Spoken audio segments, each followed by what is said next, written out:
अमावस्या का महत्व क्या है, आइए जानते हैं। मौनी अमावस्या के दिन मौन व्रत रखने का विशेष विधान है। शास्त्रों के अनुसार मौन व्रत से वाणी की शुद्धता और मोक्ष की प्राप्ति संभव है। यह व्रत आत्मिक उन्नति, शांति और साधना में गहराई लाने में सहायक होता है। मौन रहकर व्यक्ति अपनी ऊर्जा को बढ़ा सकता है और जीवन में संतुलन ला सकता है। इस व्रत के प्रभाव से समाज में मान सम्मान बढ़ता है और वाणी में मधुरता आती है।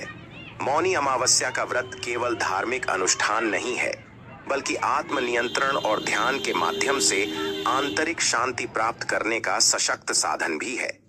इसका पालन साधक को आध्यात्मिक उन्नति और मोक्ष के मार्ग पर अग्रसर करता है। दोस्तों, नर श्रेणी सादर मज्जे सकल त्रिवेणी जल चल थरचर नभचर नाना। यहाँ केवल मनुष्य की बात आप कर रहे हैं। यहाँ देवता आते हैं, ऋषि आते हैं, मुनि आते हैं, गंधर्व आते हैं, यक्ष भैरव बेताल कुष्मांड।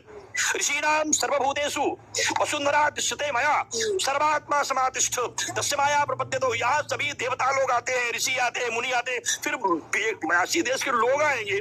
यहाँ आश्चर्य का विषय नहीं, जब इंद्र लोक आ रहा है, विष्णुलोक आ रहा है, ब्रह्मलोक आ रहा है। और महाकुंभ का एक ज्योतिषी अंक है, क्योंकि 12 गणेश है, 12 सूर्य है, 12 ज्योतिर्लिंग है। उनका एक क्रमांक होता है। एक सूर्य 12 वर्षों तक जब साम्राज्य स्थापित करता है, ऐसे 12 को जब 12 तब उसकी संख्या 144 होगी। और 12 गणेश हैं, एक गणेश एक वर्षों तक भगवान शिव का आराधन करते हैं। इस तरीके जब 12 वर्ष गणेश भगवान महाकाल की पूजा, तब जाकर के 12 वर्षों बाद योग्य बनता है। और मनुष्य के और देवताओं की अवधि में अंतर है। 12 दिन तक युद्ध चला था राक्षस और देवताओं से। एक दिन की अवधि देवताओं का 1 वर्ष होता है, इसलिए 12 वर्ष बाद कुंभ लगता है। पूर्ण कुंभ जो है 144 वर्षों बाद।